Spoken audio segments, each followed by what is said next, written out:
The military education is different than academic education. We're taught to make mistakes.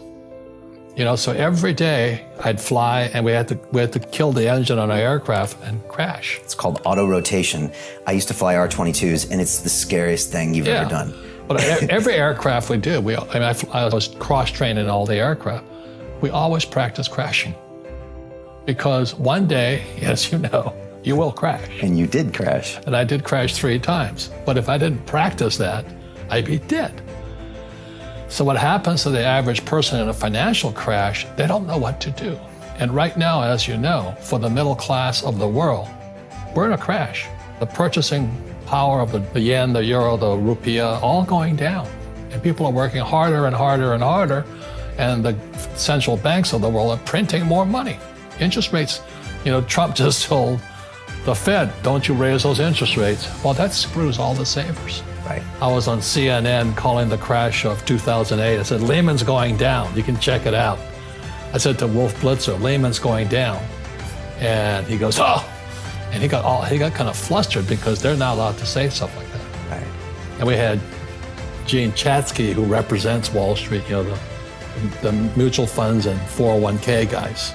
She goes, oh. They don't want what we know out there. So that's why fake is fake money, fake teachers, fake assets. How can you explain that to people, and then what do they need to know about fake assets to protect themselves, especially from this upcoming crash or crisis that's going to happen? Can I give you a very simple... Please. Okay, this here is a balloon. So in 1971, Nixon took the dollar off the gold standard. So what did that mean? That meant the U.S. government, the U.S. Treasury, could now print money. So the U.S. Treasury would sell a bond to the Fed. Over here would be the Bank of England, Bank of Japan, ECB, and all this. The financial industry is 2 things, debt and taxes. Debt and taxes. And that's where fake starts. 1971, Nixon took the dollar off the gold standard, and the U.S. dollar became debt. And we still tell kids to go to school, get a job, work hard, save money, and get out of debt, and invest in a well-diversified portfolio of stocks, bonds, mutual funds, and ETFs. That's not it. Now, who tells them to do that? That's the most ridiculous thing there is. The book starts and it says, lie number 1, saving money will make you rich. Yeah, it never will. You know that. Because they can print it. Why would you save it and why would you work for it if they can print it faster than you can work for it? And number 2 is they keep dropping the interest rates on it. And today in the world, America especially, is this gap between the rich and everybody else. And I know the game of the rich. My rich dad taught me, you know it because you're the banker. The game the bankers and the rich play is different than what they teach you in school. If you read Rich Dad, Poor Dad, Rich Dad's lesson number 1, the rich don't work for money. Don't you touch that stuff. The people that are being screwed today are the poor and middle class because they work for money. The banker friends, they're not working for money. They have money working for them. Yeah. Right. Very big difference in mentality here.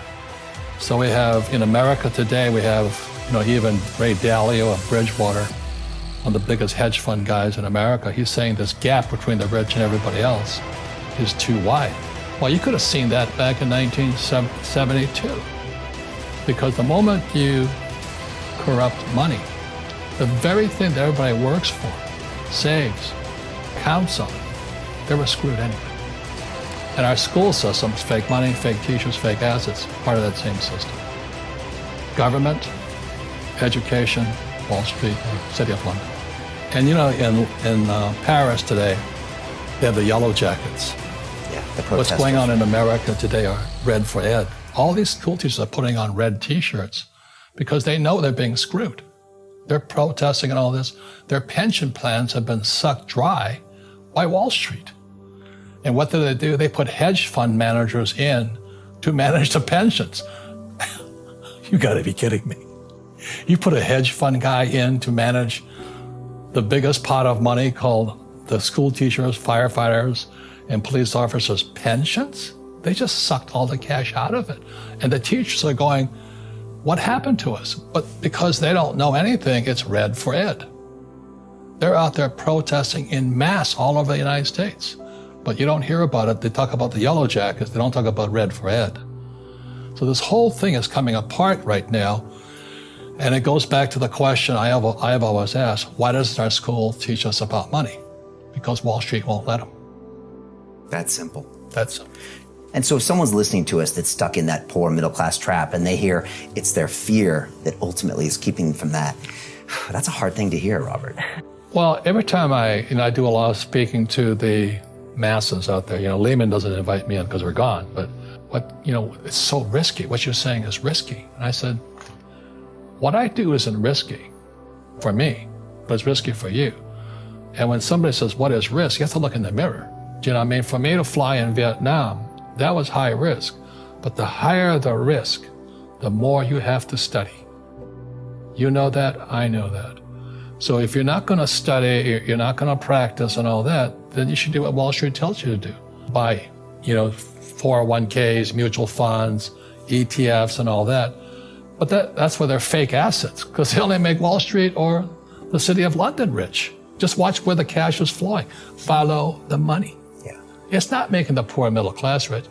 All Wall Street in America has done is rip off the pensions, because pensions are the biggest pool of money in America.